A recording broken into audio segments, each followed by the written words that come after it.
Yeah, but do you want to? There's a nice app that you can use that has light bulbs. Was it?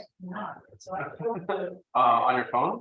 No, On the computer? yeah. She was. Okay. Oh, was that in the story? So I have a bit that I can also like have noise. Yeah. Well, if you just search for light bulb timer, They should. should get something that No, because they've used our NPA meetings as a jump.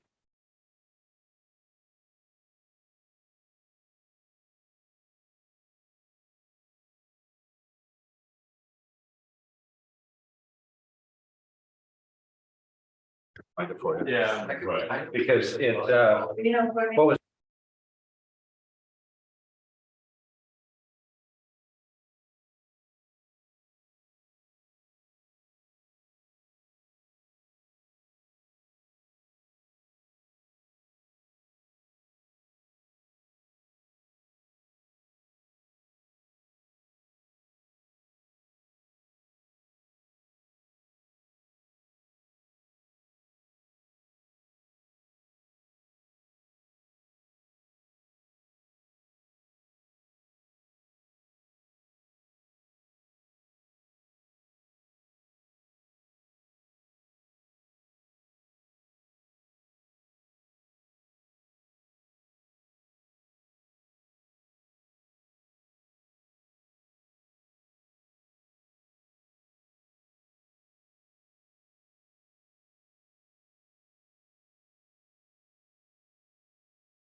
Tom did it today. Just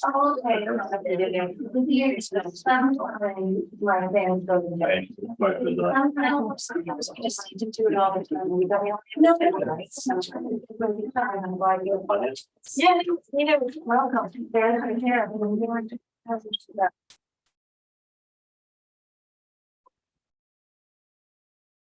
Yeah.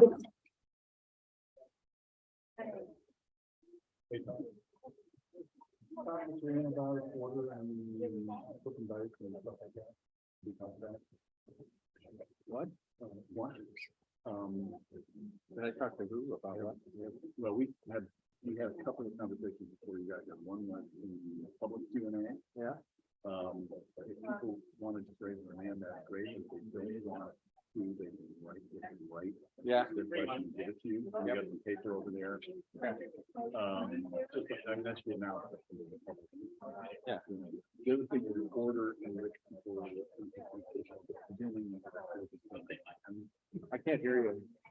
There's so much background noise. Okay. The order that what? The people, the candidates speak at the beginning, yeah, and the end of the meeting. Yeah. I think it's just, we can make it complicated, we can make it easy, right? That you just go in some order, in the opposite order, so the back, and each question that you ask pertains to the succession. But whatever's an answer, you know, you rotate the answer. That was right. Thinking is that I got to get 3 sheets of paper with a 1, 2, and 3. They pick one out of my hand. That's the order that they start with. And then we just increment by 1 for answering questions. Yeah. Perfect. All right. As long as there's something, you know, as long as it's some way that, right. Yeah. As long as you can keep track of it, that's the other part. I'll keep track of it. I mean, this isn't the. It's fine. And it's not the national debate. It's like, so. Yeah, we're gonna be more order. We'll be more ordered. Yeah. What about you?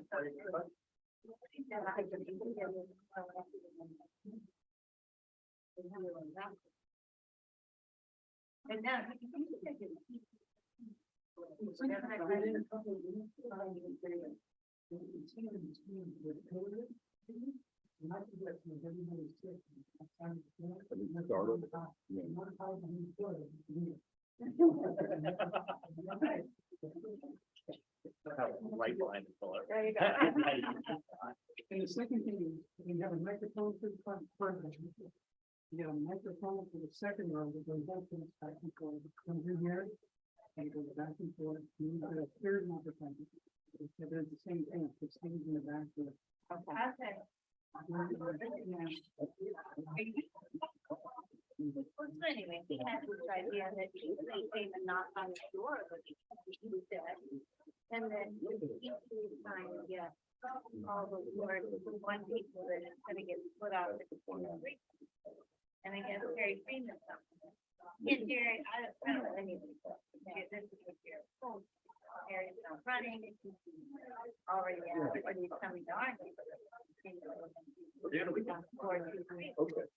All right. And I said, I don't really know. I mean, I do Gerhard. I mean, not.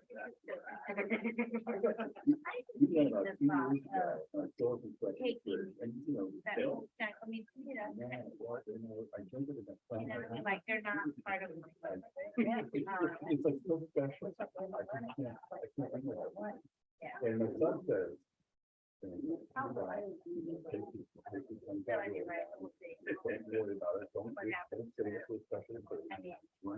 Nobody responded, you know. We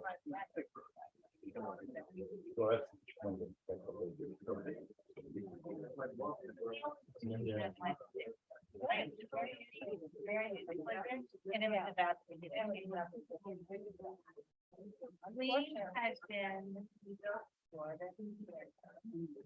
And we drove home. He's been gone. And we drove from 8:30 in the morning before, and then the next day we Wednesday. So I was like, I'm going to bed. Yeah. But anyway, it's good. Yeah. So it will probably be on you know, will be on tape that I want. There are some that are kind of down the line. Down the line. Well, I put it over there.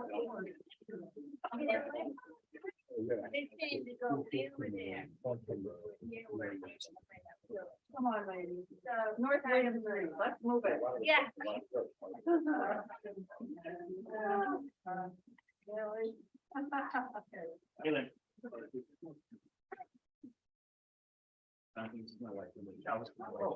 Hi, I'm John.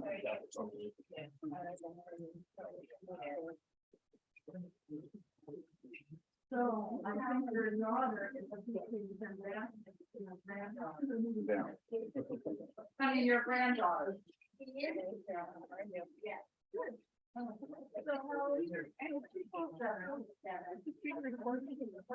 Yeah. So big, yeah. So Peter, Well, yeah, that's fine. Oh, yeah. That's- so if we don't want to be in the screen or.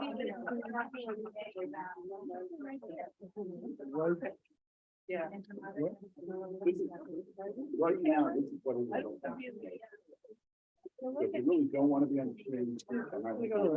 I'll go over there.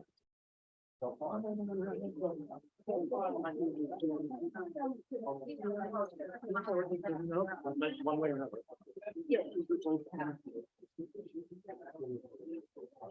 You don't want to be anyway. We-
Hey, Tom.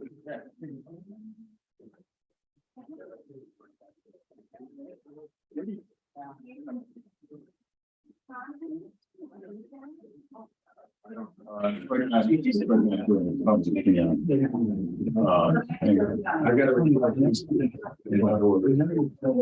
Yes.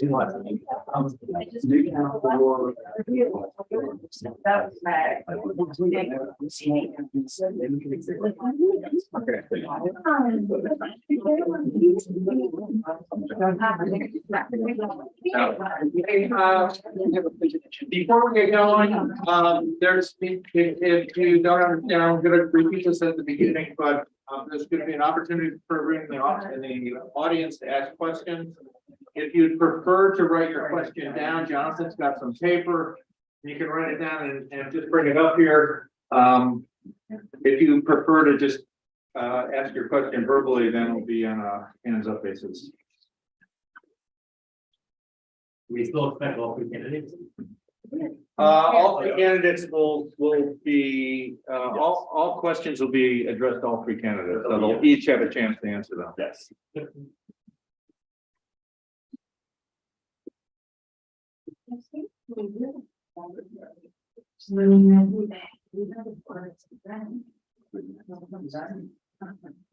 I don't. Yeah. Right. Yeah.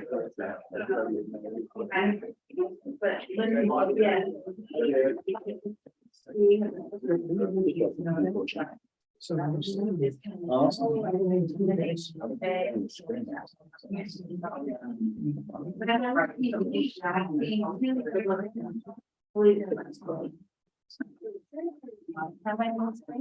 looks like you're six participants, but. Dan's probably one. How many do you think?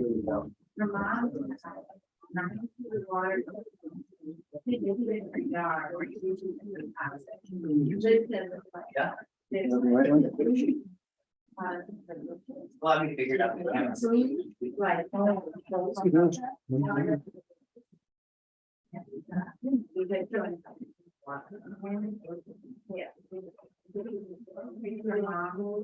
Guys, let me my comfortable spot. I'm in the back of the class kid, so I like corners.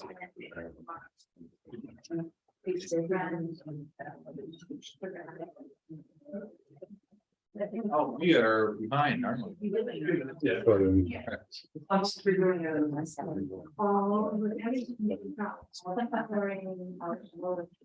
We're gonna.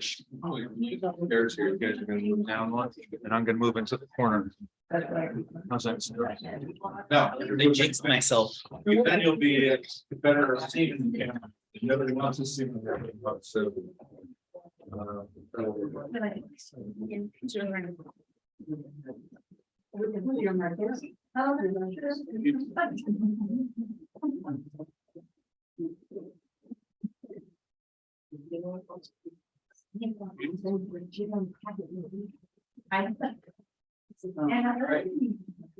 Are we on? Yes. Okay, I'd like to welcome everyone to the East District Candidate Forum. This is for the special election that's coming up in December, and we're hoping that this forum will give you a chance to know the candidates, what their views are, and for the people that are here in the room, as I mentioned earlier, you have an opportunity to ask questions. That's also true for people who are tuned in via Zoom, and we'll go from there. The basic format is going to be that the candidates will have an opportunity to introduce themselves. We'll have some, the steering committee has devised a number of questions we're going to ask all the candidates. Then there'll be audience questions, and time permitting, we have a second set of questions that the steering committee devised to until we run out of time. So without further delays here, let me introduce the candidates. We have three candidates tonight: Dina John, and Jake Schumann, and Maya Braun. And we had a drawing out in the cloakroom there just a moment ago, and the first person up to give an opening statement is Dina John. Hi, everyone. I see a lot of familiar faces since I was last here, but sit back. Okay. All right. Thank you. So I see a lot of familiar faces, but I also see some new faces. So I want to reintroduce myself. My name is Dina John, and I have lived here my whole life. I grew up in the school system, and now I'm involved in the community, and a lot of my experiences are based upon what's like living in Burlington. At a young age, I've experienced food insecurity. My family was evicted in our home in the middle of winter. My mother was the only one working. She was working 2 jobs to try to sustain 5 children. We didn't have heat, and we were kicked out. So she had to find a solution for our family. And I didn't really realize what it was like growing up a low income child of immigrant parents who were healthcare workers until at 13 years old. It was my responsibility to make sure all my siblings got free lunch. And then that was sort of when I realized that I have to be the solution to my problems. No one is going to give it to me. So when you experience that at such a young age, you start wanting to make sure other people have solutions. So then at 18 years old, I was nominated and asked to be an advisor for a campaign at the time addressing incarceration as well as opioid crisis. that was my first big job in politics and really addressing issues in my community. Later that year, I was helping at a law firm dealing with employee harassment cases. So then right now, when I was asked to run, I have had such great opportunities, met such great people, and I'm learning more and more about the community. And I'm really excited to use my experiences to apply policies and use my job in the courthouse to make sure public safety and housing is properly addressed. Thank you. Oh, thank you. Next up is Jake Schuman. Hey, everybody. So I don't know. I'm torn between addressing the camera and addressing the room, so I'll probably bounce back and forth a bit. My name is Jake Schuman. I have lived in Burlington for the past 13 years. I moved here when I was 18. Public school was something that was a bit of a challenge for me. You know, just the whole conformity aspect, you know, as a young kind of teenager who was bucking the system and struggling with you know, all that a lot of teenagers deal with. I decided to convince my family to let me leave home at 17, move to a hippie commune in Tennessee, and I did my last year of high school down, for those of you who are familiar, at the farm in Summertown, Tennessee, which is a world-renowned intentional community.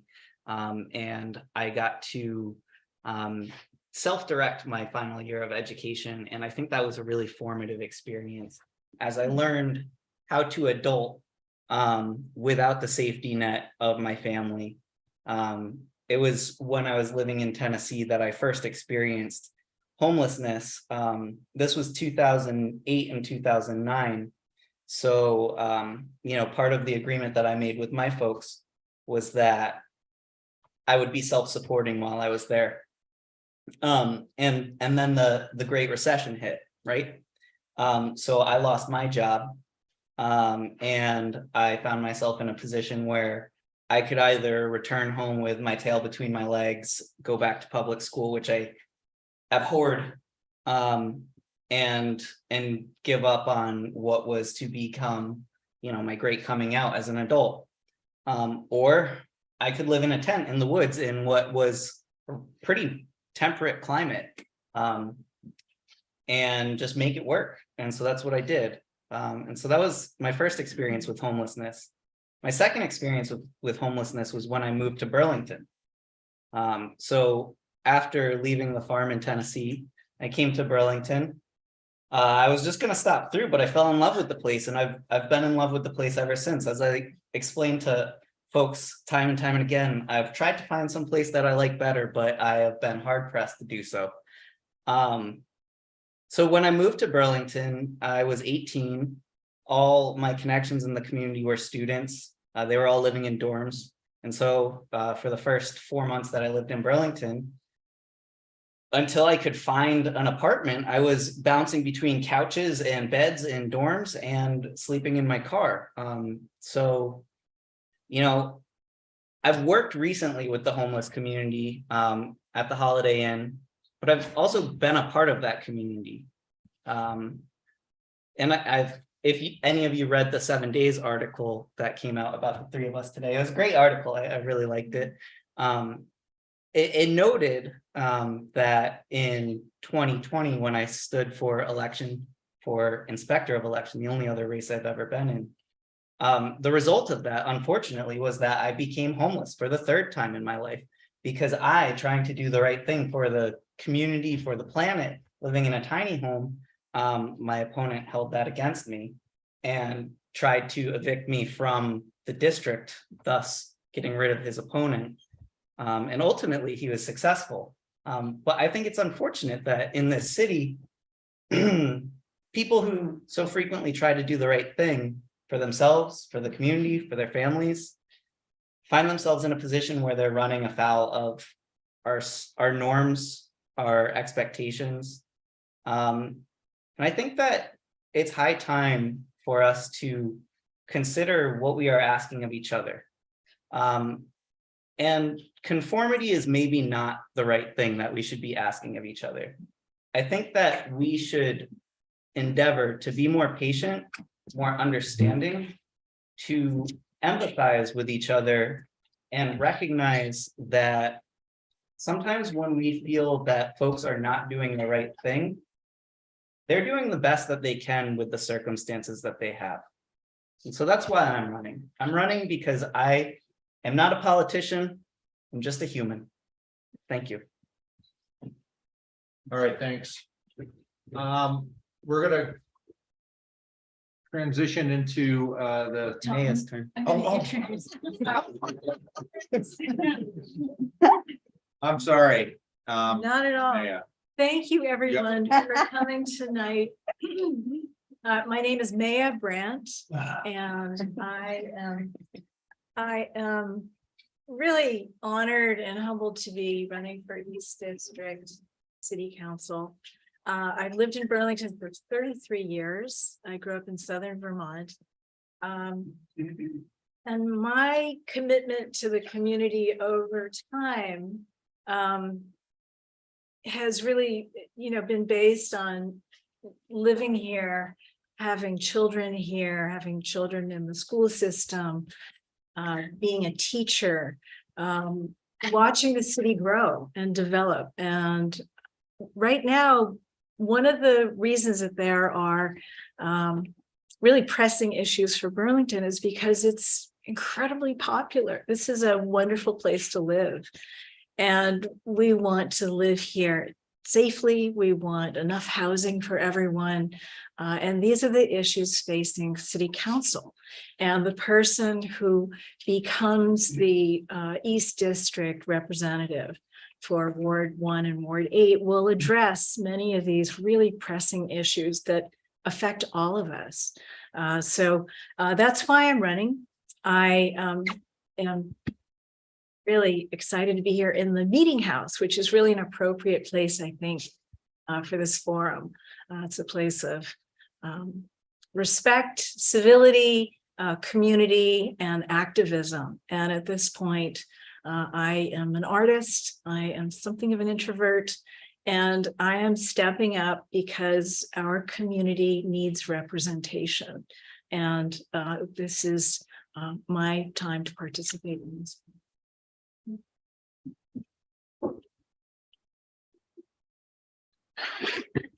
My apologies. No. We will now be transitioning to some questions. You will see that the prepared questions, and you guys have all seen these, is that correct?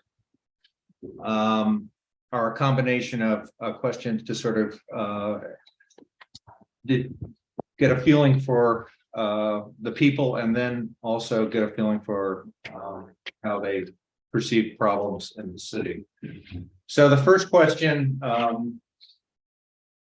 and we do have an order for how the questions will be answered. We're going to rotate through the candidates as to who goes first. So the first question is, how do you work with people you disagree with or have a different perspective? And Jake, you're first up for this question. All right. First, I just want to apologize for taking 5 minutes when both Maya and Dina left 3 minutes on the table for the first for our initial introductions. So I'll try and make up the difference by speeding through some of these questions. But you won't have to listen to me so long because we're just doing 90 seconds on these questions. So I think it's a great question. Something that I hold in my mind is that one way that you avoid neurodegenerative disorders as you age, according to research, is that you challenge yourself. So something that I've always really embraced wholeheartedly is working with people who challenge me. I think that those are the best kind of people, honestly, because they challenge you to grow. So I think that when it comes to folks that I disagree with, my first inclination is always to try and understand where they're coming from, what they're bringing to the table, why we have landed at different points. And something that's important to recognize there, and I'll leave it at this, is have we arrived at different destinations while originating at the same point? Or do we have a fundamental disagreement about the nature of things that led to that disagreement? Thanks, Jake. I think I'm next. You are next. Yeah. I think that when people disagree, it's really important for them to listen to each other. And when you hear someone else's perspective, you can understand where the disagreement lies, and you can either try to, address that point of disagreement, or you might try to persuade someone else of your perspective. But listening to each other and understanding that communication is absolutely important, and that one's own position might not be the best one. It's very important to stay open to ideas, new ideas, different people's ideas. And this is absolutely crucial in communicating with everyone. And so flexibility and open-mindedness are very important. Yeah. Okay. Thanks. Dina? So the best part of my job, but also the hardest part of my job, is delegating. My role is to delegate. For example, 2 of us here are renters. 1 of us here is a landlord. My part of my job is to delegate cases where you have a landlord on one side, a tenant on another side. We have someone who committed the crime, and another person who is the victim. I have been trained in the expertise of delegating such emotionally charged cases, ones where I found myself emotionally invested, but I realized that my responsibility is to make sure both sides are being heard and both sides arguments are being properly processed. And I think when so much of your work is delegating cases such as relief from abuse with children, you really grow a type of thick skin, and you're able to take away the biases, take away the political lenses, and see that at the end of the day, we all just want to go home. So let's try to find that common ground. And if there's not a common ground, then we'll look for another solution. And that's why I'm really excited to run for city council. It's time to have an experienced delegator, so we're no longer in deadlock. Public safety has been such a deadlock, but I deal with public safety. So I'm excited to say, yeah, welcome to my life. But now I'm ready to make city council part of my life. And I'm ready to make sure the community is being properly handled with an experienced delegator. Thanks. Our next question, and Maya, you'll be answering first. What personal strengths and weaknesses do you bring to the role of city councilor? As I mentioned, I'm an introvert. It could be a weakness during the pandemic in particular. There was this very insular time. I think a lot of us experienced that. And being, isolated was really, it was forced, but I am an artist, and I am,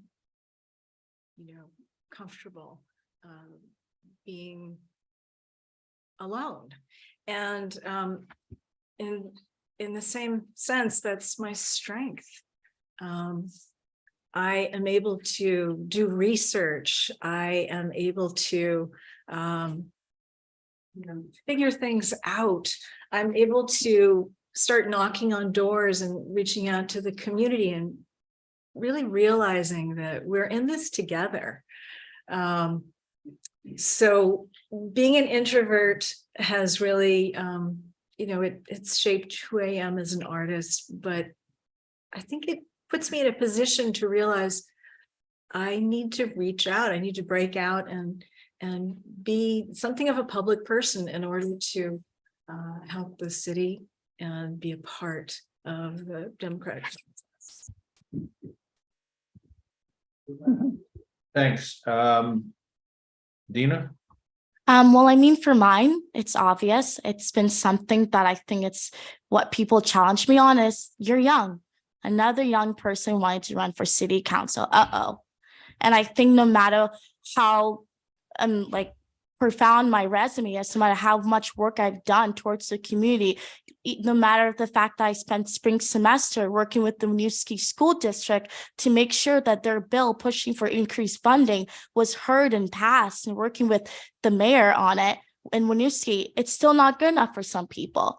But what I think is a pro about me being young is because I'm energetic, I'm passionate, I don't sleep.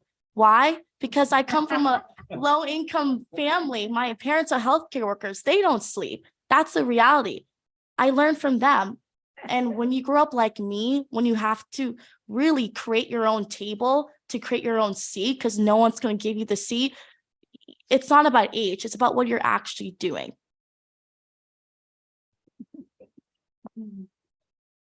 Okay, thank you.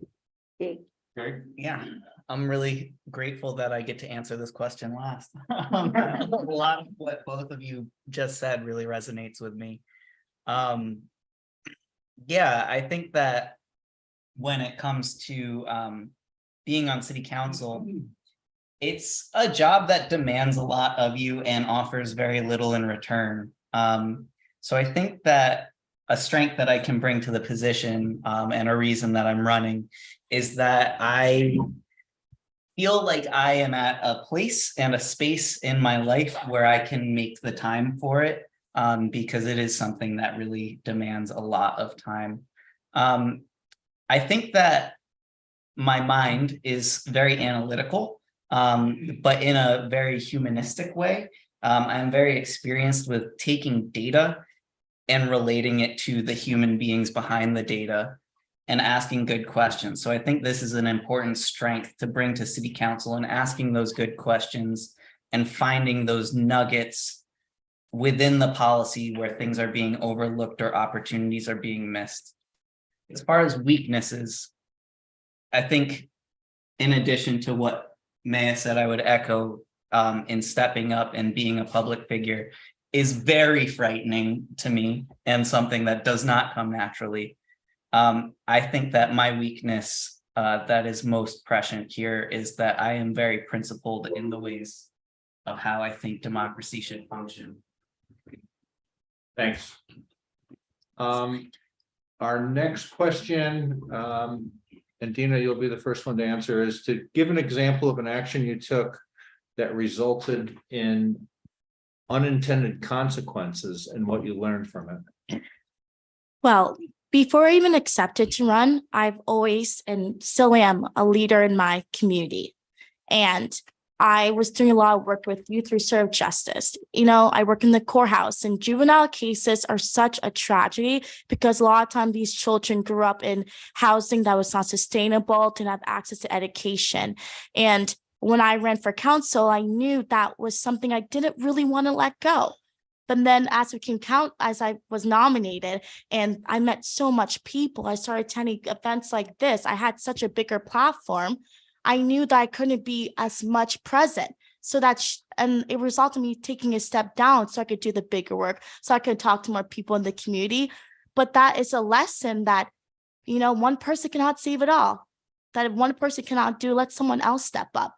And I think, you know, even if I try to do it all, I can't always, but I'm really excited the people I've made friends with and the doors I've knocked. We're all in this together. It's not just continuing to work together on it. Thanks. Jake, you're next. All right.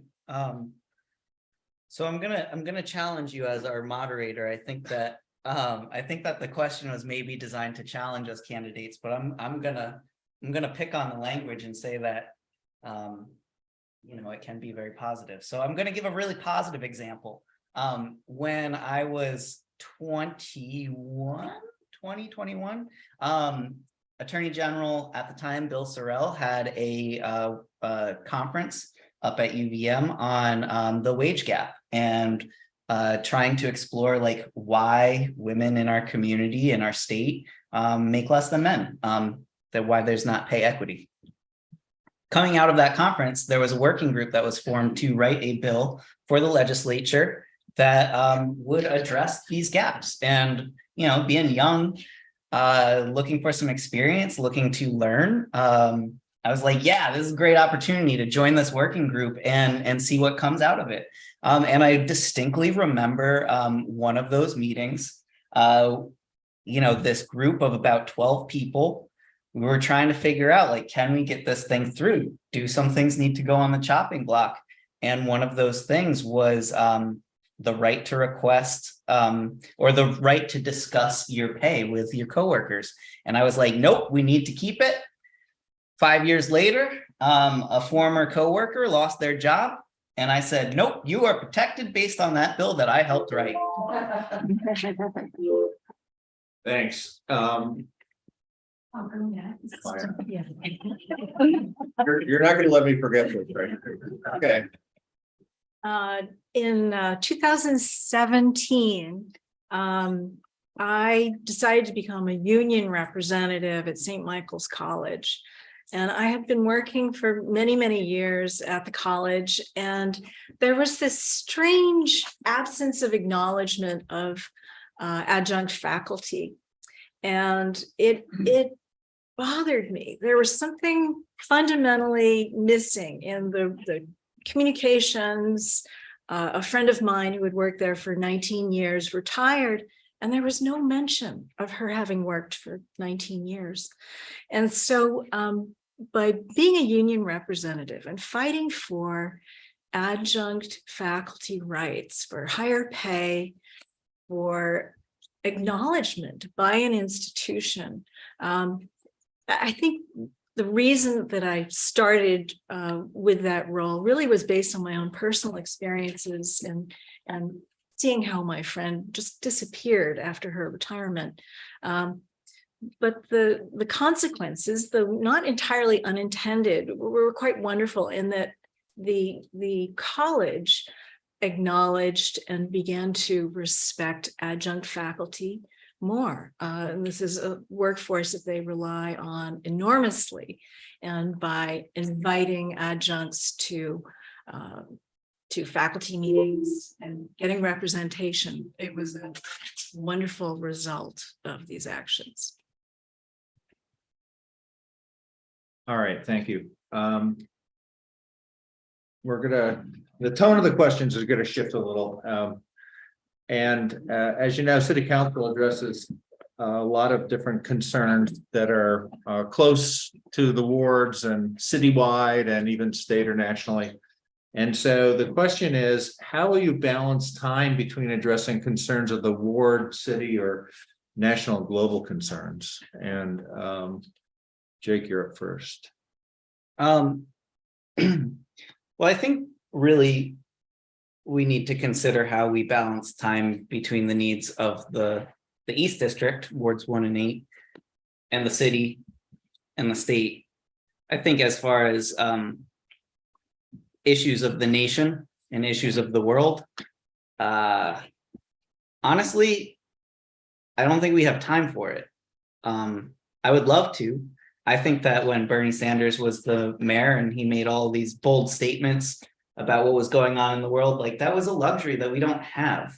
Right now, we have so many crises that we need to balance within the city, within the district, within the state, that we don't have the luxury to be making statements about the war in Ukraine and you know, apartheid in Israel and you know, everything else that comes with these statements. Like if they're simple and they are non-controversial and we can just do it real quick, like I'm all for it. But you know, I honestly think it was a waste of time and political capital when we got into a debate about what was going on in Israel and Palestine. Though I have my own very strong feelings about that. I just don't think this is the time or the place. So you just got to figure it out.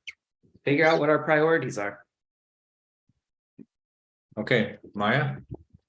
I would disagree with Jake. And I think that what we do locally has global implications. Burlington was the leader in the nation with sustainable energy powering the city. There are many other things that Burlington's on the cusp of doing, or has started to do, that could affect national policy, that could affect the way environmental, and lake water, for example, levels, cleanliness levels could be adopted by other countries. Every country right now is at a different phase. We're all facing climate change, and there's an enormous time of innovation right now. And some of the things that we can come up with here have much larger implications than just being for this very small geographical area. And the homeless crisis, the houseless crisis, there are architects and social workers and philosophers and law enforcement people who are looking for solutions. And it's happening right here. And I think that we need to take a close look at these solutions that are happening at this very moment locally. Thanks. Dina? What I would say is, I mean, I agree a lot with what Maya is saying, that we as a town, like, we do a lot of great work. And I think that's the reason why I love Burlington. I mean, look what we passed with the reproductive rights. We were the first to do so. And the way we pushed to make sure the slavery was taken out of the Constitution. So we've done really great work. We continue to do so. We are I believe, one of the leaders towards addressing climate change. But what I want to caution is what I see a lot also in my job, is that it's so easy for Burlington to be like politicized. I feel like out of all the towns in Vermont, for some reason, it's our town that the New York Times article about the biking thieves. I felt like New York Times didn't really adequately address the types of crime rates and public safety that was going on. I feel like our newspapers too, like we're the town that can be easily politicized at times because everyone sort of looks at Burlington. And what I really want, because I love my town so much, I really, really want to encourage to make sure for us to make time for all these issues, we have to make sure we're also delegating towards people who have higher power than us, which is like our state reps and our senators. Like, they're the ones that can get on the newspaper, get globally more than us. And I feel like the more we believe that our community should not only have to be the solution for every problem, that we should pressure in more towards like people who have more power than us, then we can continue to do great. Thanks. The last question in this segment is about issues facing Ward 1, and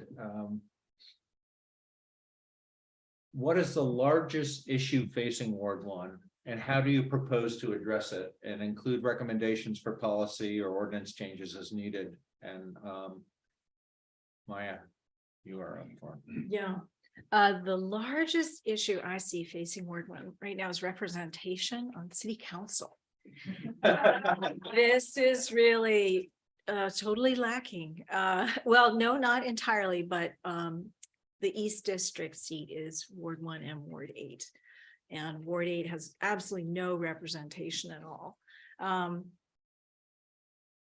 The issues that are really pressing for us in Ward 1, because I live in Ward 1, I think are public safety. I have spoken with many neighbors who have had their houses broken into and things stolen. And this really is not the way Burlington has been in the past. There's a direct correlation between the rise in crime and recent events that City Council has been directly involved in. And I really think that addressing the police force and bringing it up to a level that is appropriate for Burlington will really help with the spate of crime.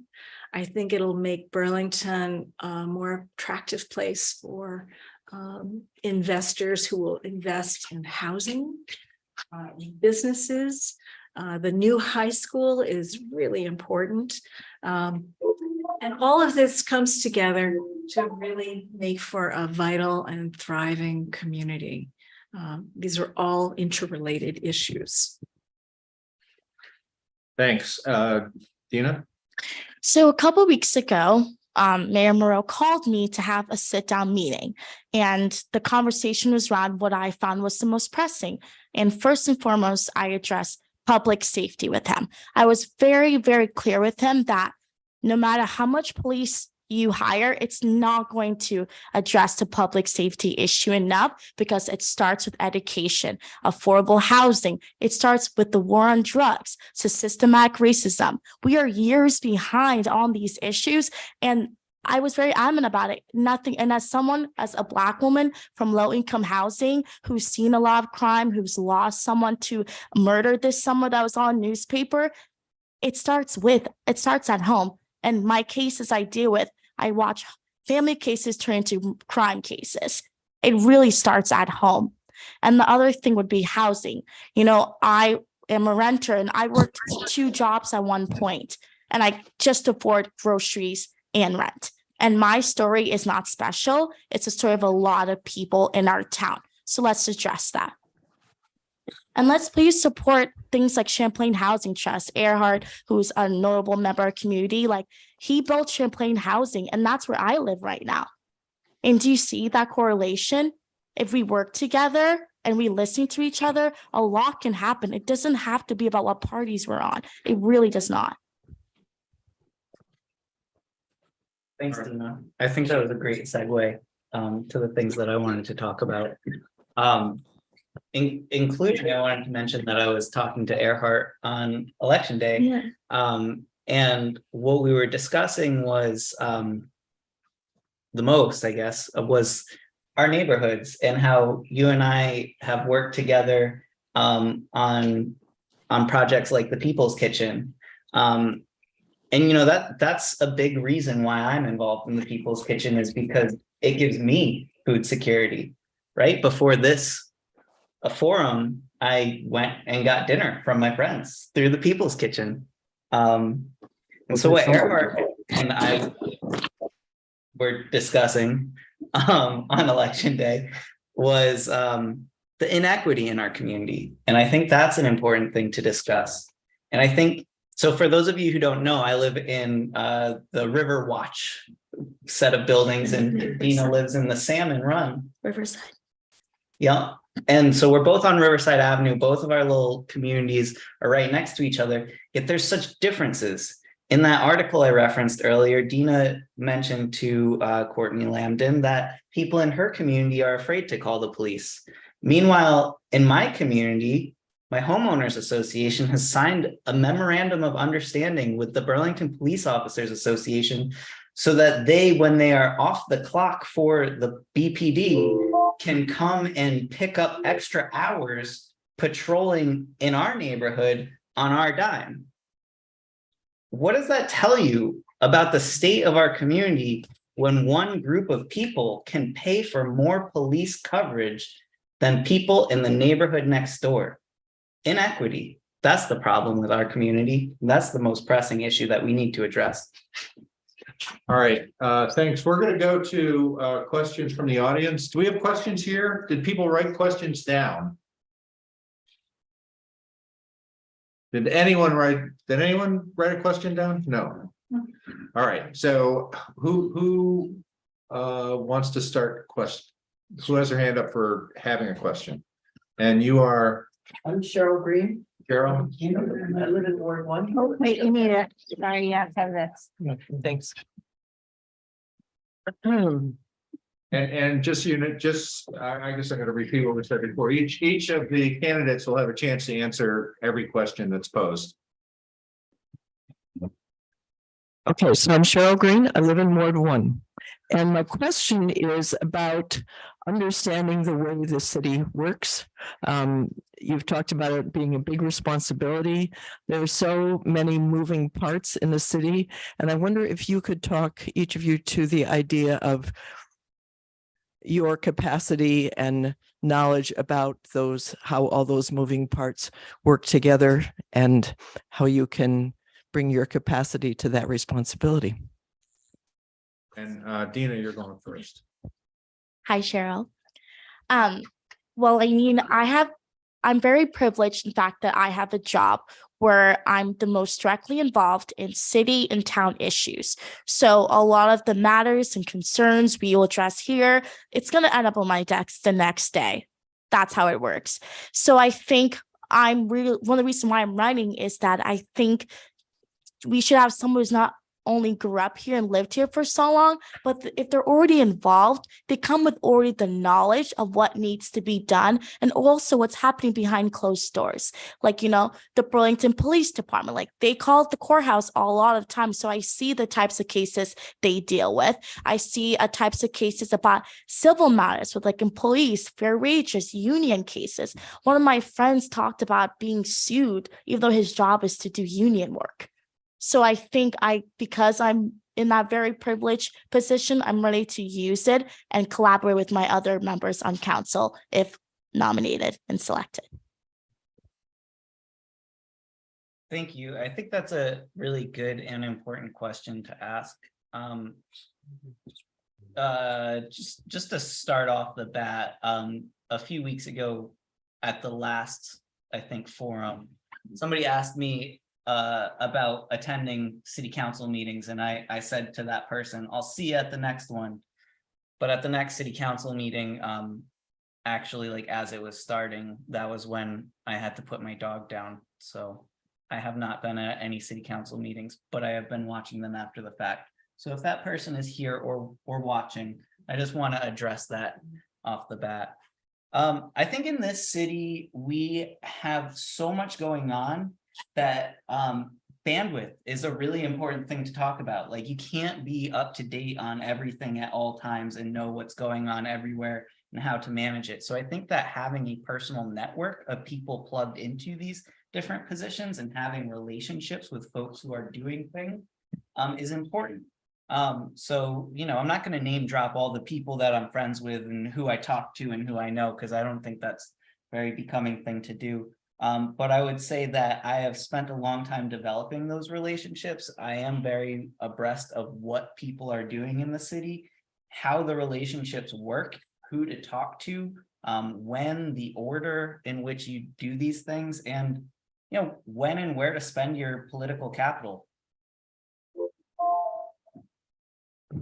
Thank you for the question. And I would say that I am a novice at this. I've been a longtime resident here, but in speaking with neighbors, I've learned so much. And the role of the East District City Councilor is to be a representative of your district and to bring information from your constituents. And how that works, you know, and the complexity of city politics is something I'm learning about, but I don't believe it happens behind closed doors and overhearing, you know, police reports. And I just want to be very clear that it is about being clear with your neighbors and constituents about, you know, representing them on incredibly important issues in city council. But it does need to be done in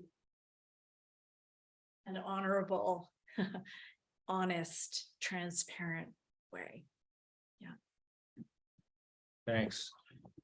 Do we have questions from people who are online? I can't really see the board. No one has their hand up. Question, Okay. I know.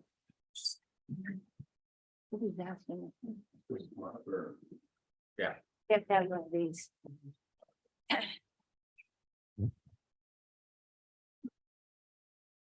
So I'm Michael Long. I live in Ward 1. And the question I'd like to address to the candidates is about polarization and divisiveness. We have a lot of that nationally. We've been suffering from that quite a bit for some years now. And oddly enough, even though here in Burlington, notice we don't have a Republican candidate on the dais. Today we have progressives or a progressive and a Democrat and an independent. And my sense is that all of you are pretty ideologically pretty close. I mean, it's always baffled me that the Progs and the Dems are so much at one another's jugulars, even though they should be. There shouldn't be such a distinction or such animosity between them. So I guess my question is that how do we deal with that on a local level so that we can move forward more effectively? Thank you. And Jake, you're up first on this. Thanks for clarifying, because that's what I asked. Yeah, so thank you for the question. I think it's a really important one. And for those folks who are curious, that's why I'm here. If only to be a third name on the ballot in this, our first ranked choice election, in what, 12, 13 years? I hope that folks will take me more seriously and consider me a viable option, but we need only look to the Lamoille County Sheriff's race of November 8th, just passed, to find that people seem to vote for the person with the party affiliation, regardless of whether or not they have pending criminal charges and have been fired from the sheriff's department that they're running to lead.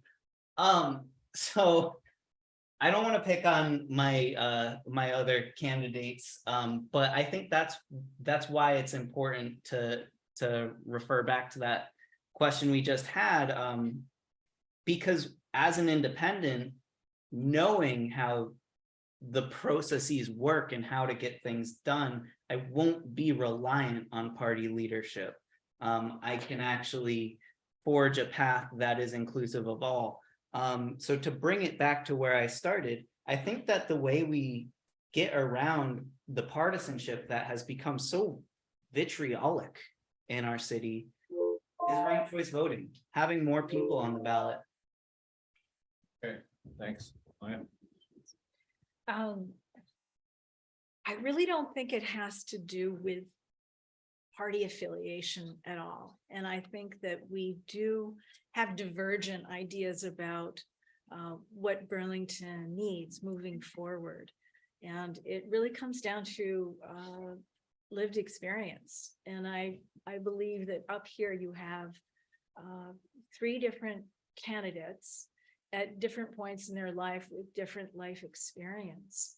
And at this point, running as a Democrat, I am, really proud to step up as a person participating in a democracy, which has been at risk over the past few years. And so the views that I have and that I bring to the table are really based on life as an entrepreneur, as a professional, as an artist, as a professor, as a mother, as a neighbor, as a homeowner, as a renter, and as a landlord, as Dina mentioned. And I think that that experience really shapes some of the decisions that I think really need to be made for Burlington's future. Thanks. Dina? So when I was here last time, I remember having a conversation with this lovely couple in the back. I remember talking to you about sort of like, your concerns about the Progressive Party when it comes to entry public safety. I remember discussing to you about domestic violence, which is something I feel like needs to be more of a conversation when talk about public safety.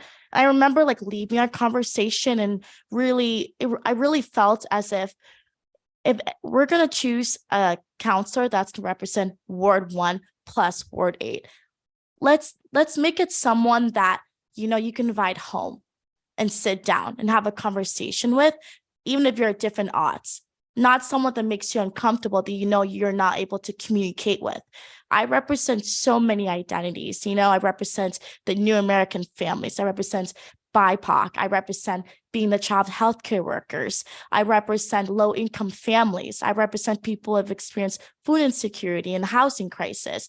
So because these matters affect me so much, I understand why at the end of the day, it's really about the issue at hand and less so the party of affiliation. And I'm really ready to work towards that with whoever, does not matter the party. For the end of the day, like I always say, we all just deserve to go home and not left feeling a deadlock, which I think is the issue where a lot of us are feeling right now.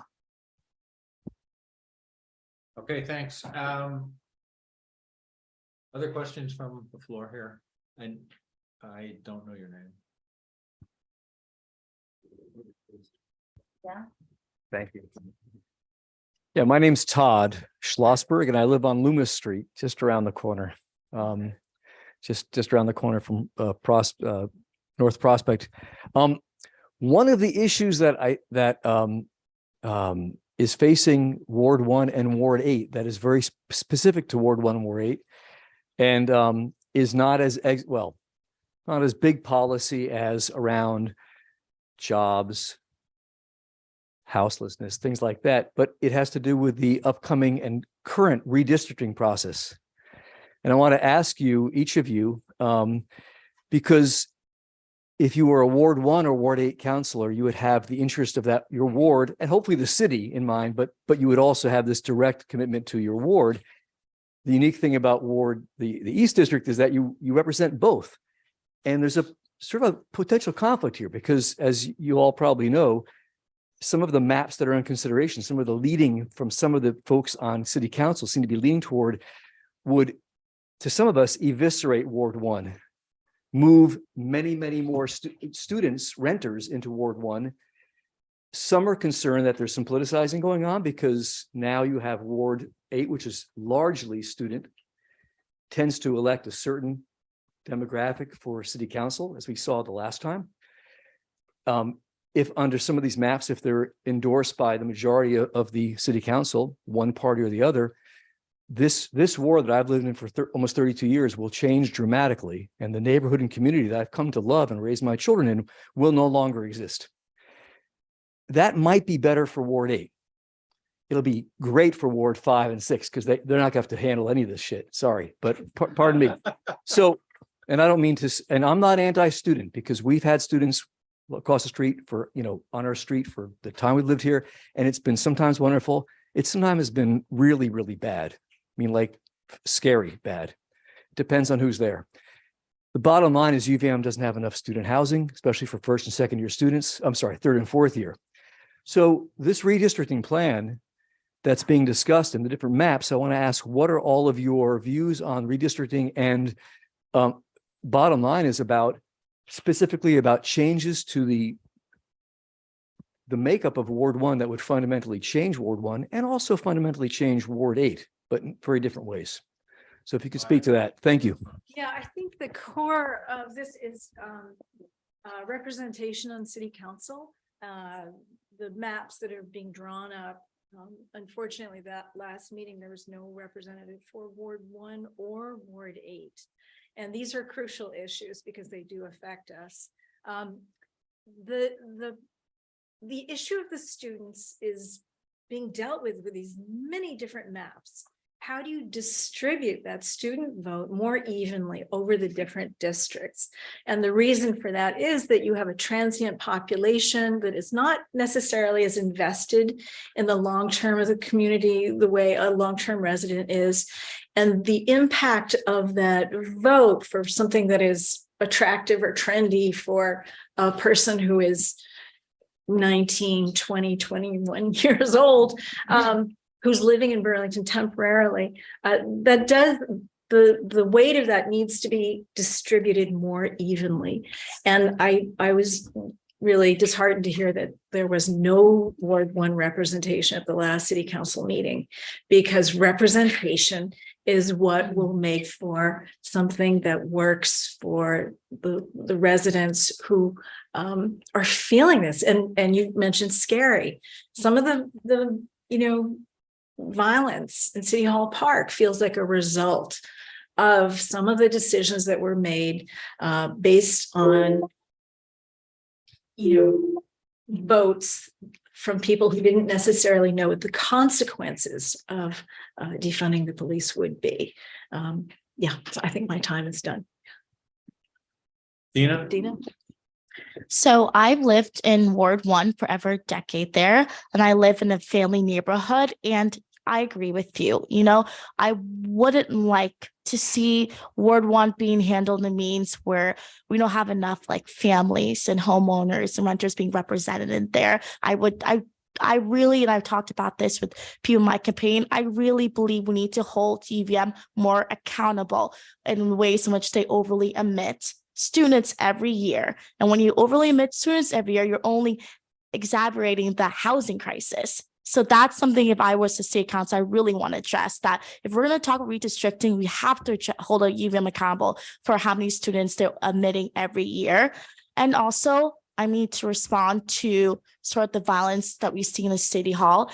It starts with the war on drugs. It starts with affordable housing. It starts with education. It starts with the fact of mothers are able to stay at home and afford rent. It's not just about redistricting. It's really about these underlying issues. That's something I feel very passionate about.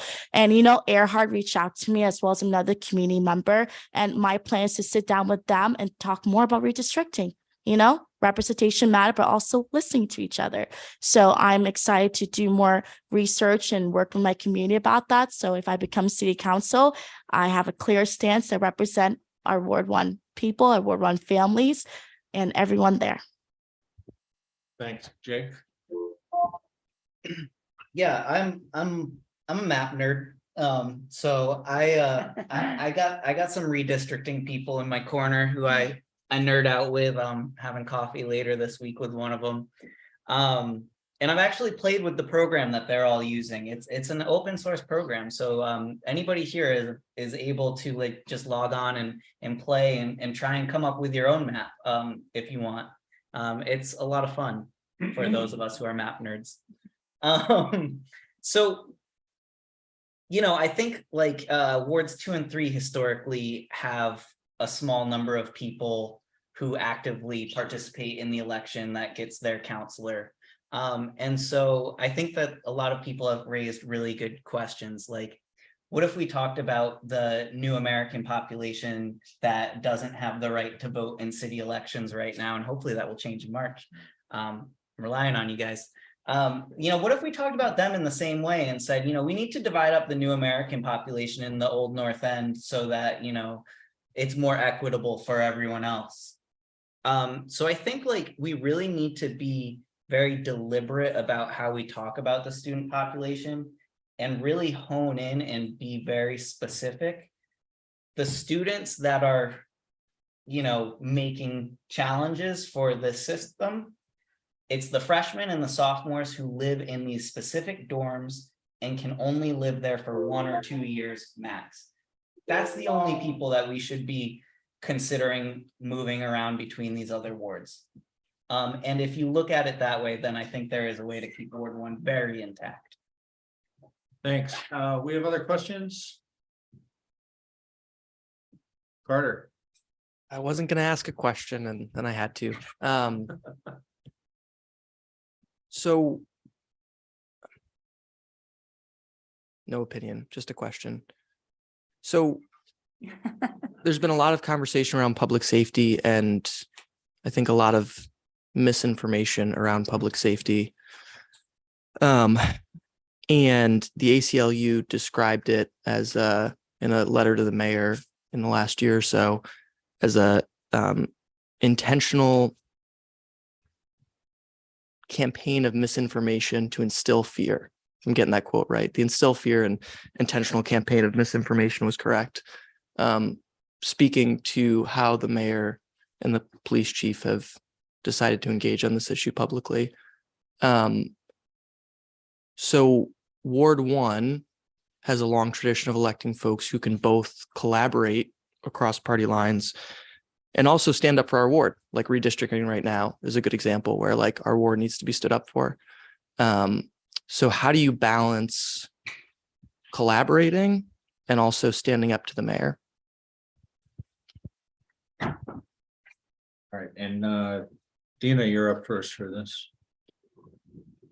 Yeah, well, so we all know the big newspaper that was released this last month that I was a part of, and it really addressed about New Americans and how they've been really involved on the public safety issue with gun violence and drugs. And I think one of the reasons why I'm running is because I represent New American families. I represent people who grew up in the education system. I represent someone who's lived in Ward 1 for over a decade with my family. So I really understand the redistricting issue. So I think when I had my meeting with Moreau, like I said earlier, I was very adamant and I brought forward the issues that people who I have door knocked has addressed. And I said to them, this sounds like a good question for the mayor. Let's see what he says. And I brought those questions forward because transparency really matters. Bennington has a population of like less than 5,000.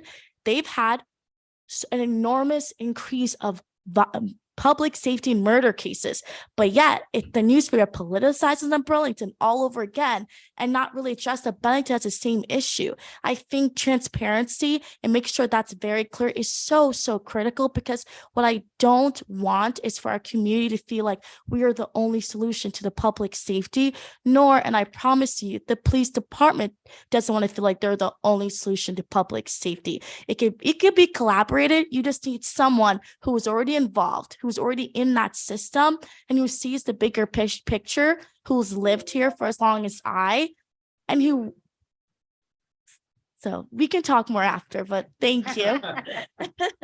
Jake, you're up next.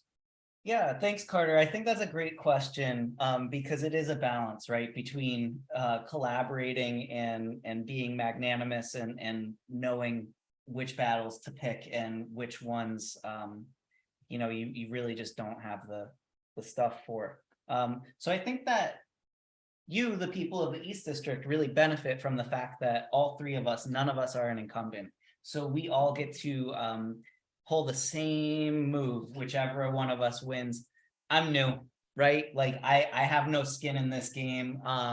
This is an opportunity for a fresh start. And I think whoever wins should really pull that move, because I don't think that it will be beneficial to anybody to try and relitigate past conversations, past decisions. We just need to forge a new path ahead, because right now there are a lot of emotions, there are a lot of feelings and thoughts, and we just gotta move on.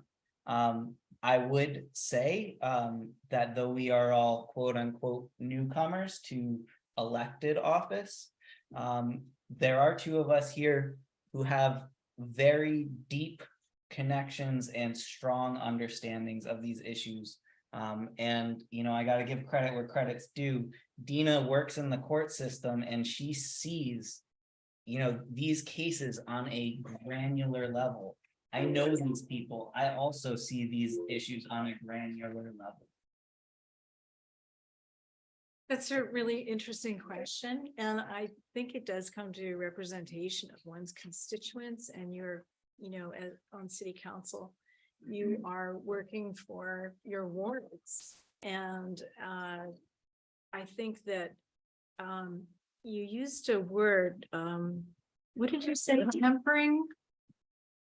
Balance. You used another word with regard to the mayor. And I think that civil discourse, being persuasive, being able to communicate and create coalitions and work with other members of city council is absolutely crucial in getting anything done. And it might be about being persuasive on some issue that you're passionate about, that you learned about from a neighbor, but working together is absolutely fundamental in moving forward at all. So I would look forward to being able to represent constituents, but also work with everyone, including the mayor.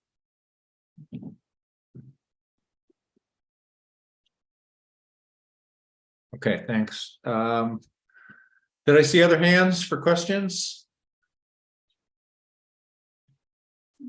Yes.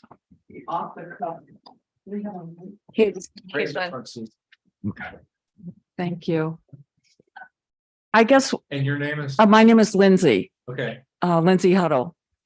I guess I would like to see, what each of you have to say about leadership, of our community, of our Ward 1. We, as Todd mentioned, we need somebody who's really going to stick together for us. When I saw that first map that came out, I felt like someone was taking a knife to take my neighborhood away. And, you know, it's a very personal feeling. I've lived here a long time. And, you know, that on top of not knowing if you call the police when your car's been broken into, if you might see them next week or something.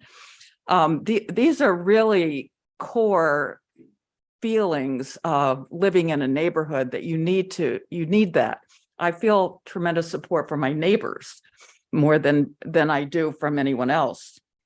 So what I'm thinking, there's some really big things that we need to think about, and the redistricting is one of them.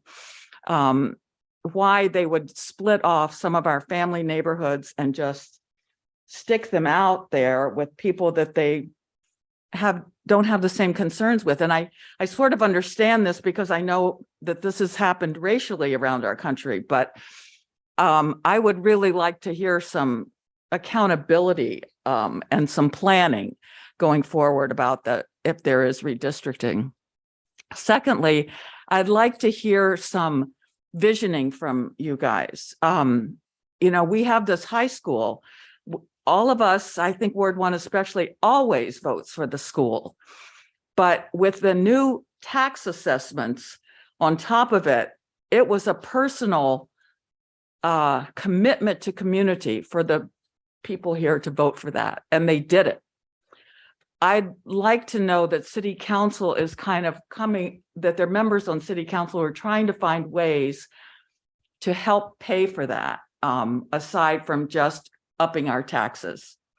So that's one thing, but I think there are other issues of visioning our community. I'd like to hear from you. so your question is, what's your vision for Burlington? Yes, for the city council, how you can, on city council, make things better for the city. But those issues were particular to me. Okay, Sorry. Yeah. It is a lot to respond to, but I'll do my best. And if you want to ask another question after we all answer this one, I think that's totally fine. So I think, like, to clarify, I am a renter in Ward 1, but I also still own my tiny house and the property that it's on, up in Ward 7. So I am also a property owner in this town. And I agree with your sentiment that it's, you know, it's a real gift. It's like actually giving of yourself to vote in favor of these school bonds. When you think about the amount of money, it's significant and it's substantial. I think the assessment is problematic because it was undertaken during the pandemic and during a time when businesses could be devalued. And I think it essentially boils down to cronyism. I think that Moreau enjoys a lot of support from business owners in this community. And because he receives so much financial support, and the Democratic Party receives so much financial support from small business owners in this community and property owners, that commercial properties were systematically devalued during the property assessment. And when the commercial properties were so severely devalued, it put the burden on homeowners. I'm sorry, I only got to answer one piece of. Maya, you're up. Yeah, the issue of, sorry, the issue of redistricting is really critical. And it brings to mind, what is community? What is our community? Is it defined by geographical boundaries? Is that how the maps are being defined? Is it about neighborhoods of like-minded people who have children in the school system? There are many different ways to divide up communities or to create and build communities. And that's something that needs to be taken into account. The voting power of a district is also at play here. And when large groups of homeowners are cut off from one district and added to another, it's a kind of a voting block that can move to an entirely different district as a form of power. So this is about power, it's about representation, and it's about establishing what a community is. And it's not just in a ward context, it's about the larger community of Burlington, Burlington as a community with the University of Vermont community. There have to be ways in which all of this can work. It's got to start with civil discourse. It has to start with representation on city council and holding the University of Vermont accountable for some things, but not forcing them to change their admissions policy. I don't think that's where it is. It's about civil discourse. Thanks, Dina. So I think three of us have all used the word community a lot. We keep saying community, community, but community really means togetherness. It means advocating for one another. For example, topic of BHS. So I really like it because I've received 2 endorsements from the school commissioners, Kathy Orwell, Lakias Lacasso. And, I've had many conversations with people, school commissioners, about the cost of educating your kids. It should not be expensive. It was expensive for my mom of a child with 5 kids, but it shouldn't have to be like that anymore. Redistricting, familiness in Ward 1 is why I've lived there for over 10 years. And I don't want to lose, and I don't want people in Ward 1 to feel like that has been taken away from them with the redistricting. So how would that be moved forward? I'm going to keep talking to my community. I'm going to keep working with the people working the housing. Like, I'm going to keep door knocking to make sure that if I was city council and I get to put down my vote represents my community because I talk to them. And I think, luckily, I worked really close with state representatives. I really want to put more pressure on them to make sure that if they are representing us and they have more power than city councilors, let's make sure they're actually representing our community. And that's how I would be moving forward. Thanks. Other questions from the floor?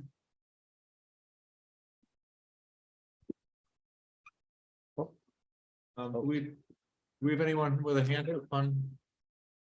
No? I could ask one more quick one if I could. Yes. Yeah, mine will be briefer. It'll express less frustration on the emotionality of the issue as redistricting.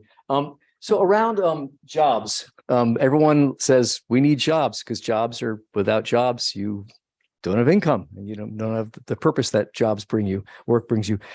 What are some concrete things that the Burlington City Council can do to help build jobs, to help support job growth in Burlington, not in Chittenden County, not in Milton, not in Brattleboro, in Burlington, and frankly, in private sector, because we don't have the power over, getting the state to come build another facility or something. So private job creation in Burlington, what are things that the city council can do and in your view hasn't really done adequately in the last several years? As a city councilor, what will you advocate for and take leadership on?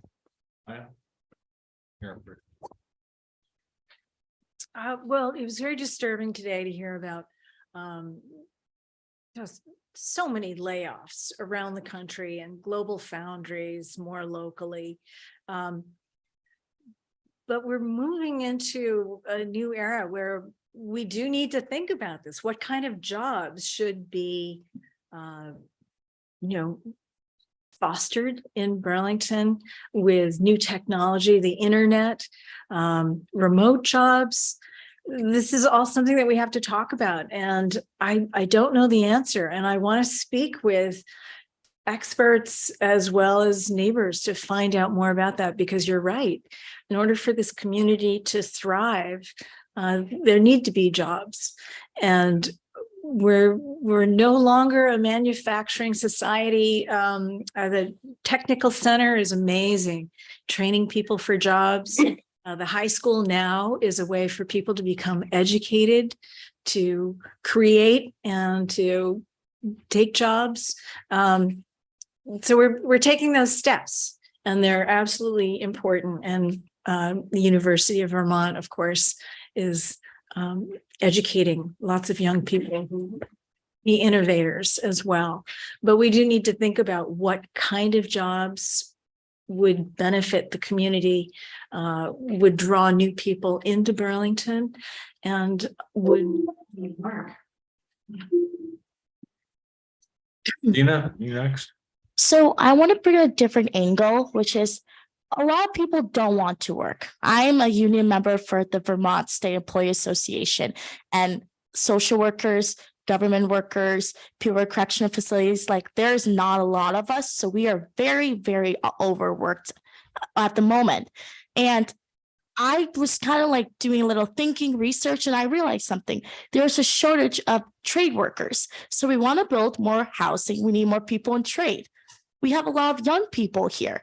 Why don't we, and that's something I want to do as city councilor, start pushing forward the notion of an alternative to college to young people. If you don't want to go to college, let's look at trade work options. If more young people get into trade work, then they can start helping with the housing crisis, helping build homes.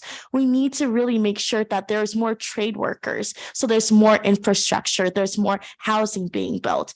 There is different ways to go about this. And I think one of the reasons why I'm really excited to run is because I'm doing my research, and I really want to decrease the shortage of people not working. And I want to ask the question of why they don't want to work. That's the real question. Why don't they want to work these jobs anymore? That's where we start. Jake? Yeah, thanks for setting me up, Dina. I appreciate the question, because you gave me an idea, Dina, is Vermont Tech Center, part of what is now Vermont University. The state has been looking at exactly what you were talking about, our paucity of trade workers. And for me, it's like, why do we as a society say that the person working at Cumberland Farms is less worthwhile as a human being than the person who works at Mojave Zedek across the street? Like, why do we have that mentality? We need to overcome that kind of mentality. So, as going back to your question, your many-part question, thinking about the high school and how we fund it, maybe Burlington Tech Center, there's an opportunity to have a relationship with Vermont Tech Center so that we can have our homegrown Burlingtonians learning trades in Burlington instead of having to commute to Williston, taking an hour-and-a-half bus ride there. So I have very limited time left, so I'll say one thing that Burlington led in the past and can continue to lead on is our livable wage ordinance. We have a very large payroll, and we have a lot of contracts, and a rising tide lifts all ships. We can use that power to change the local job market. All right, thanks. Last call for questions. I've got some other questions to ask here, but I want to make sure that. No, if you've got a question, I want to make sure people in the audience go first. Hi, my name is Rob, and my question is, the candidates tonight have spoken a lot about representation, and they've kind of identified different constituents, specific constituents that they would represent. And my sense is that if you represent Ward 1 and Ward 8, you represent all of Ward 1 and all of Ward 8. The other part of my thought is that we're here tonight because we recently, less than 2 years ago, chose a representative and they quit. In Ward 8, we recently, just several months ago, chose a representative. And they quit. Can you, each of the candidates, talk a little bit and elaborate a little bit on what representation means to you and means to how you will proceed as our city councilor? You know, Yeah, so currently my job, I am the youngest person there. I'm also the only that I've seen Black female work in the courthouse. And also a lot of the cases I handle as female workers, there's not a lot of us. So we get talked to down upon, condescending, called sweetie and honey. And, you know, when I represent the individuals who are so used to being looked down upon and condescending, seen as other, and I represent them as I run. And also, I know the fear with young people running is that, like, they're just going to quit or leave. And so when I was even asked to run, I initially was being asked to join the board of registered voters. My goal was to make sure there was a fair election. And then I left committing to city council, and I was given 1 week to win the party nomination, which is insane. But then I did it because I realized something.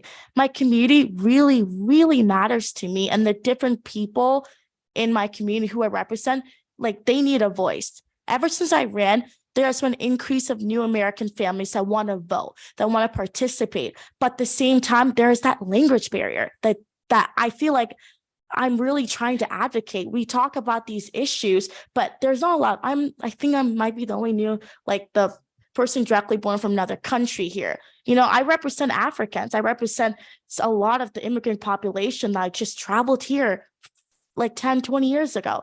So that's why I'm running. Oh, sorry. Kind of spaced out, I guess. Paying attention, but getting lost in your thoughts. Well, I think it's an important question to ask because it's something that I've thought about for a long time. And, you know, I've actually talked to Dina about this, like in our personal conversations. Sorry if I'm not looking at you, but you're behind a column, so I'll take the opportunity to address the camera.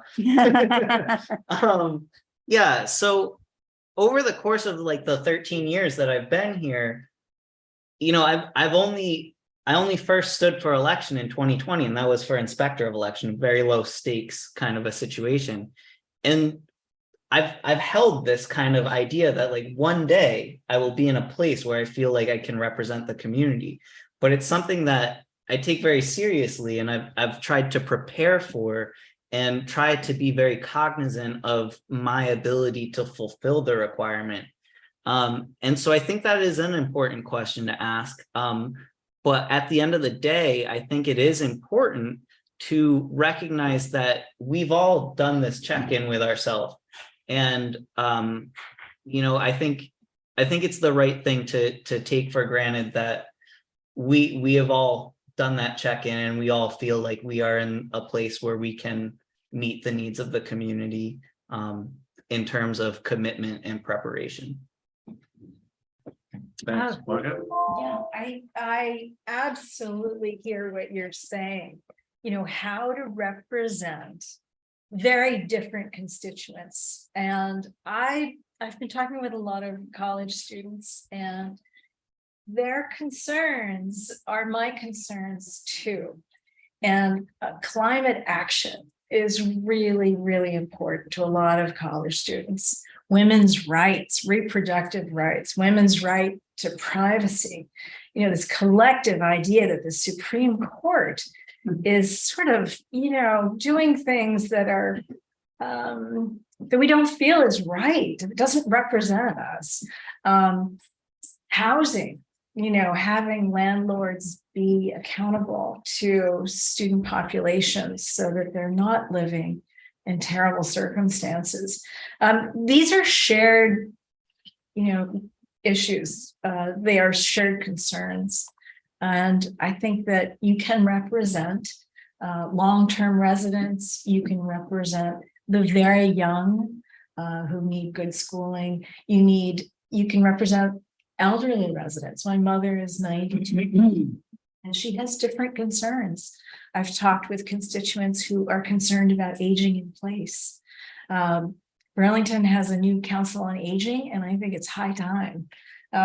So there are many different, there are diverse populations in each ward, and there are many different viewpoints, and we need to represent many different constituents.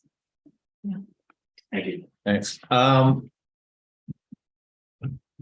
Any other questions?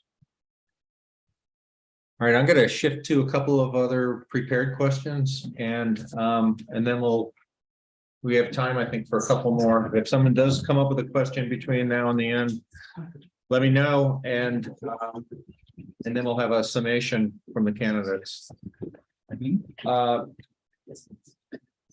One of the things that has come up a lot in recent months is the cost of housing, and so the pathways to property ownership in this ward, the district, and the city are difficult. What actions would you advocate to make ownership more accessible to people across a variety of economic situations?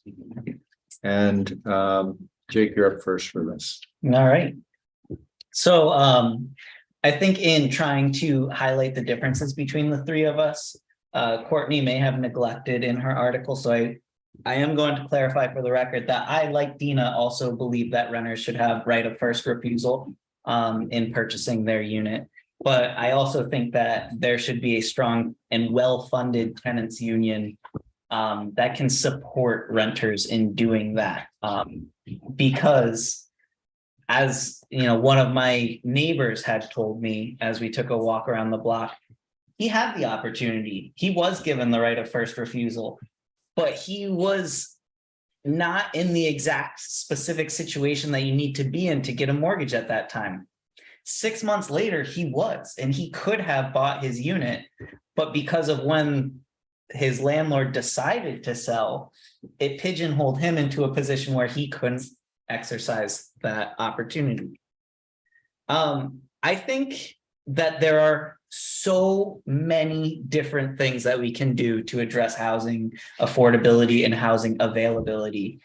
I think so much is being done right now. I think so much more could be done. But generally, I think that we are all across the city pretty much on the same page. But something that we need to grapple with is that for a rental unit to be affordable for somebody, the person who owns it needs to recognize that they are going to get less money. So I'm glad that you're going after me, because I'd love for you to address that from the perspective of a homeowner or a landlord. Well, I'd like to start by saying that we need more housing stock, and Burlington geographically is quite limited. We do need to think for the future about building up. And there's a phrase that density is green. Green is, yeah. And to have concentrated areas going up 6 floors, which we're not usually, used to seeing here, maintaining the natural beauty of Burlington, maintaining views of the lake, but also understanding that we need to create more housing for all different people. And the challenges in this kind of urban planning and doing it sensitively, finding enough land, doing it well. And right now, there are many obstacles to building housing, and city council needs to work with the mayor and homeowners and property owners who will be willing to collaborate to create areas that could be built. But right now, the lack of housing and the lack of opportunities to buy and the expense of buying is pretty outrageous. It's very unusual. And there are some solutions that we can work on immediately. Dina? So 4 years ago, I had to write a 10-page honors thesis about Vermont housing, addressing the crisis. 10 years ago, it was not as bad as this. And then I had to write my solution, and I address similar to the ideology 4 years ago of building up. There is homes in Vermont, which I found in my thesis research. However, they're just not being renovated, fixed, cleaned up. Like, we can do that. If we're able to start there, like, that is another option we have. Let's take the homes we have and make them better. But as we're doing that, it ties to other factors like Champlain Housing Trust, where I live. I publicly support Champlain Housing Trust because it gives homeowners a chance to have affordable homes. There was a 14% increase of buying a home in Vermont just from last year. Burlington has 63% renters and around 30% homeowners. That's kind of sad. We need more homeowners. We need to have families in homes. How do we do that? We support things like Champlain Housing Trust. We support renovating homes that are already there. They just needed to be fixed up. And we'll make sure when we redistricting, we're not purposely leaving areas in unsustainable homes for low-income families and saying we won't redistrict them because of party reasons. Like, let's make sure we do that. It's fair all across the board. All right.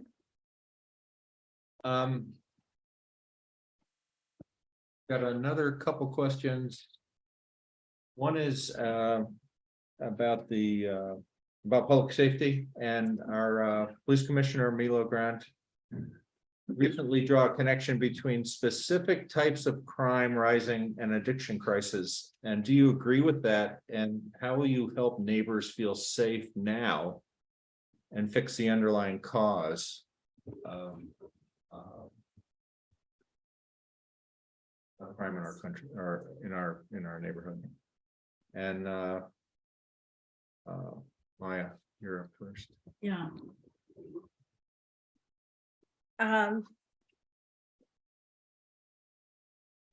Milo was talking recently from the police commission about how crystal meth has entered the community, and it's affecting people differently from opioids, and it's sort of driving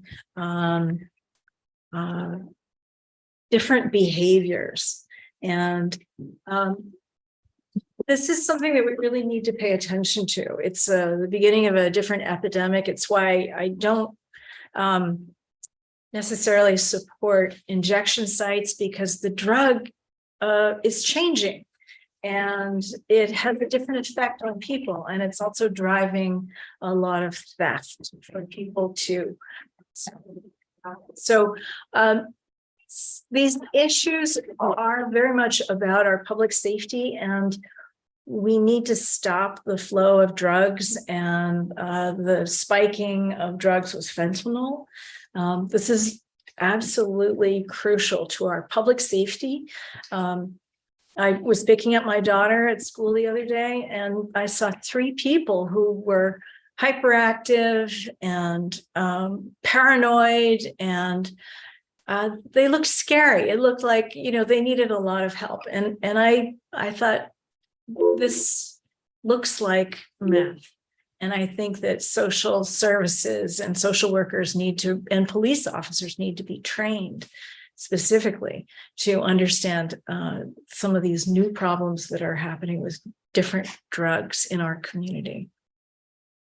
Thanks, Dina.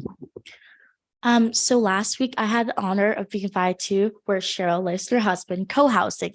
And then they shared me a story about how co-housing, it's a very safe, loving community area where different people live. But they had a public safety issue. They had a concern there. And then their story showed that even in the safest places, there are still going to be issues of safety and public concerns. And let's stay back to prohibition. We banned alcohol in the 1910s, 1920s, and that didn't really help. So we had to look at new alternatives. Drugs is still going to be a factor in our town. It's going to be a factor in the state. It's going to be a factor in America. How to completely stop it, it's going to be really challenging, a bit unrealistic at times. So let's look at what we can do now. I had the honor of talking to some lives in another neighborhood, and he talked about how he sees like needles and like things that people use to inject themselves all over parks where children play. So I said, Why don't we have more bins in these parks where children play? So us as community can put them away. Someone can come take them out, throw them in the trash. Done. A little fix. I want to look at the little things we could do now. Supervised injection sites. If we know it's happening, it's going to take us long term to completely stop it. Let's get people who work in like the Howard Center and like different healthcare places to be present, making sure it's being handled properly while at the same time trying to decrease it. It's step by step. Thanks, Jake. Yeah, I think people are generally pretty well trained, like I could identify a tweaker like that, like pretty easily. Tell you what drug they're on, etc. I do have some hesitation about safe injection sites because the low barrier aspect of it. When we first started talking about safe injection sites, it was assumed that it would be used by people going to do downers. They'd stay there until they were sober enough to leave. But because it's a low barrier thing, now we have to talk about like, yeah, there will be people going there to do uppers. And then are we just centralizing this community in one part of our community? So then people who are victimized by folks are, also centralized. So I think it is kind of a nuanced issue. But I'd also say that, a lot of people using meth are not tweakers who are going around all sweaty and like chewing their jaw off and things like that. Like a lot of people using meth are folks who hate their job or college students who realize it's a lot cheaper than Adderall. So I think that we need to also think about other resources like anonymous, safe ways to get maybe through the mail, like fentanyl test strips for your supply. We can't be vilifying it so much. All right, thanks. I've got one final question before summation, and it's sort of a question for everyone. But what do you want Burlington to look like in 10 years? So that's a question for the audience and for our candidates here. So just first, we're going to take about 15 seconds for the audience to sort of silently think about what they want the city to look like. And then the candidates are going to give us their responses, and you can see how well that matches up with what you were just thinking about. So I need 15 seconds.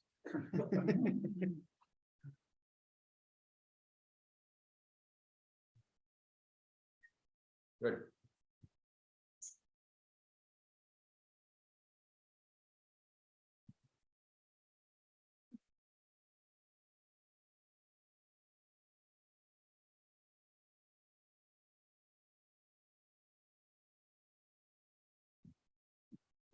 Okay. Dina, you're up first. Yeah, so 20 years ago, I was a kid watching my new American family figure out how to raise 5 kids while dealing with the economics and racism that they've never experienced before. And then 10 years, and then now I'm in my 20s where I'm figuring out career and like making sure my career is being used in a way that supports my community. And then in a decade, I'm going to have my own family. And that's what I'm thinking about right now, that whatever I do now, if I were city council in the next decade, it's going to help what the next decade will look like, which is where my kids are. I want my kids to grow up here. I want them to go to school here. And I want this place to look safer, more in harmony and more of a community like we already have been. We're already making such great strides. I don't want us to leave this thinking that, oh my God, like there's so much issues and problems. Like we're really doing great work. And I know like my parents are even more proud to be here than they've ever been. They have good jobs that they worked so hard. So then I want in 10 years when my kids are growing up here to feel like, wow, this place is so great. And I'd be like, yes, it is. And I'll tell them about this exact moment where we made sure that my kids in the future have a better Burlington to live in. Thanks. Jake? As I'm sure many of you reflected on, I don't know what Burlington's going to look like in 10 years. And I think that's an important thing to talk about. With climate change, with global and national crises, and folks who are subject to natural disasters choosing to relocate elsewhere, we need to recognize that our projections for population growth could potentially be wildly off. So I think that it is important to have scalability built into all of our future planning for the city. We need to be prepared for Vermont to be a vastly larger place in terms of population. Because if we don't plan accordingly, we will have continued suburban sprawl, more cars, more people clogging the streets, making it less safe for people on bicycles and pedestrians. We need to be realistic, and we need to recognize that we don't know what the future holds and be prepared for all eventualities. My vision for our future is one where Burlington and maybe Winooski and South Burlington are surrounded by a wide swath of nature, because we've figured out that suburbia is not great. And we figured out how to bring people into this community and make them a part of this community. Thanks. I do have a vision for Burlington in 10 years, and that is that the lake would be clean. There would be no blue-green toxic algae. The wastewater treatment plants would be working at optimal levels and treating all the wastewater really efficiently without any spillage into the lake.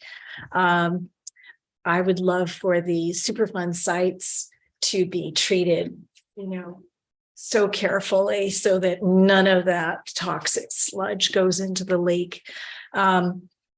We have this high school. I see the high school working and kids being engaged and educated. Childcare for everyone who needs it, housing, a path to buy a home if you want to live here and raise a family. Burlington, I believe, is going to be a leader in climate action and will continue to be 10 years from now. I have an electric bicycle. It was stolen, but then I got it back. Bike paths everywhere. I've had a hybrid car for 18 years. Can't quite afford an electric car, but I think everyone will be driving electric cars, and the net zero roadmap will be activated, and the built to zero, homelessness issue will be eradicated so that there is shelter for everyone. That's what I see. Well, thanks. We're right at the end of questions, and it's time for candidate summations. And Jake, you're up first. Okay. I just propose also that maybe you each have 5 minutes, since you didn't use your whole time. But so I guess in summation, so many things. I'm just going to try and address the things that I left on the table during the Q&A that we just had. One thing that comes to mind first and foremost is our goals for environmental conservation and efficiency, and leading the world on net zero initiatives. I think in Burlington, we need to talk more openly about the fact that we are double dipping. We're having our cake and eating it too. We can't keep telling ourselves that we are a net zero city with our energy production, while we are simultaneously selling those green energy credits so that a coal-fired power plant in Texas can continue to spew toxins into the air. So there are folks in our community who can afford to pay more money for their electricity. I think that we should give them the option to do that if they want to, as a bridge to transition to actually owning our clean energy. Right now, we don't. We own Burlington Electric Department, but we sell the greenness. And so if you look at our portfolio, it actually reflects that we create our energy with coal, which is, ugh. I would also say that there are initiatives in this community to bring some more community level control to our democratic processes. And I would be remiss if I did not use my remaining minute to plug those.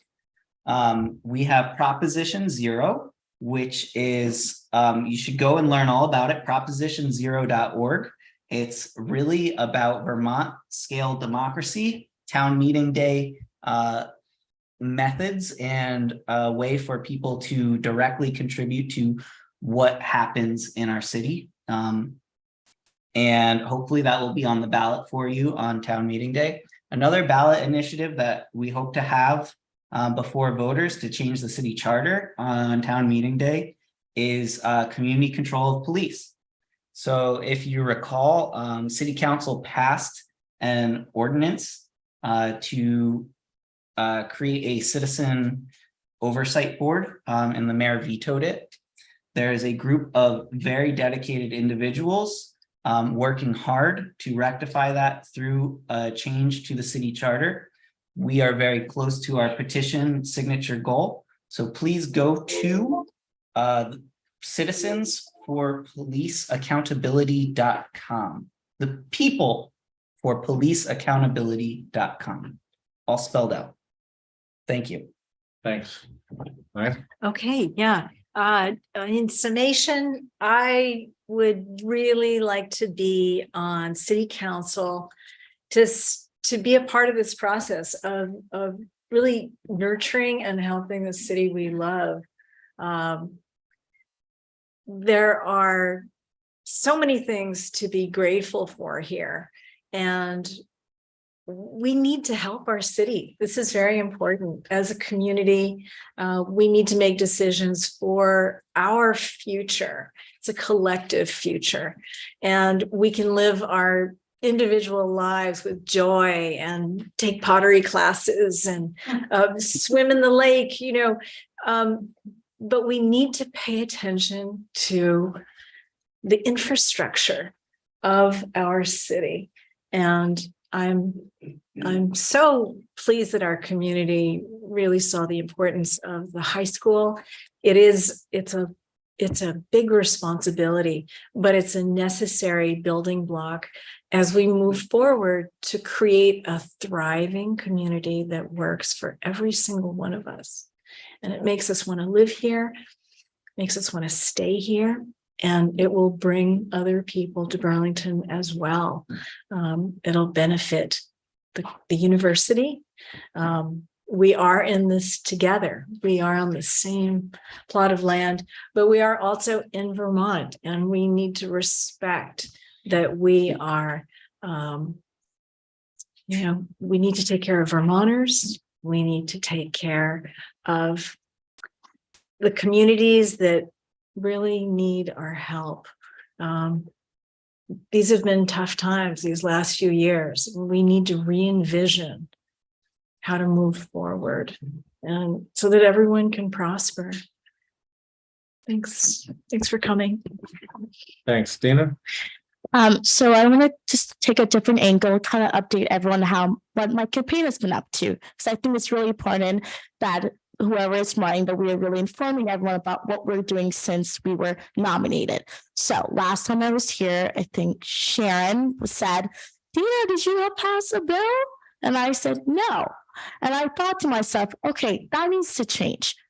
I think that's really important to have a candidate who is part of the bill process or who has helped one. So I'm happy to say I'm working really close with the Rights and Democracy Group to help pass a just cause eviction bill. COVID has shown us that anything can happen. If my parents were not healthcare workers, I don't know how we would have afforded rent. So my goal is to help pass a just cause eviction bill to really make sure tenants are really protected, and because 50% of cases that go through the courthouse are no cause eviction. So I really want to make sure we create a buffer to help prevent cases where tenants are kicked out without reason, without cause. I've been really trying to bring up the issue of public safety, but really addressing directly neighborhoods. I've been door knocking, sitting down with a lot of families in neighborhoods to address about public safety, children, whether their kids feel safe to leave their home or not, and writing it down. As you know, I have some friends with school commission board with the BHS. I think hearing your concerns about how much that felt like a big cost to you, like I feel like whenever community brings up issues and gatherings, let's make sure we continue that same type of conversation. So, I'm happy to kind of discuss that more because that's a concern. If I was your city council, I have to represent you, even if I may not agree. And I think my goal for the next few weeks is to really making sure that young people are out there voting, because I know they do not do that enough. And I'm really trying to push on that, as well as new American families, because they're really involved in these issues as well. And the fun part, Sydney, Dean, and Senator Chris, is hosting a party on Friday. It's on Front Porch Forum. It's going to be a welcome house party. They'll be co-hosting and I will be there. So, come Friday, and let's just, gather, talk about issues, and you'll get to know me more. And of course, you two are more than welcome to join. So please come, and I'll be around for any other issues and any questions you have. Thank you. Thanks. Thanks for you guys coming, and let's give our candidates a round of applause.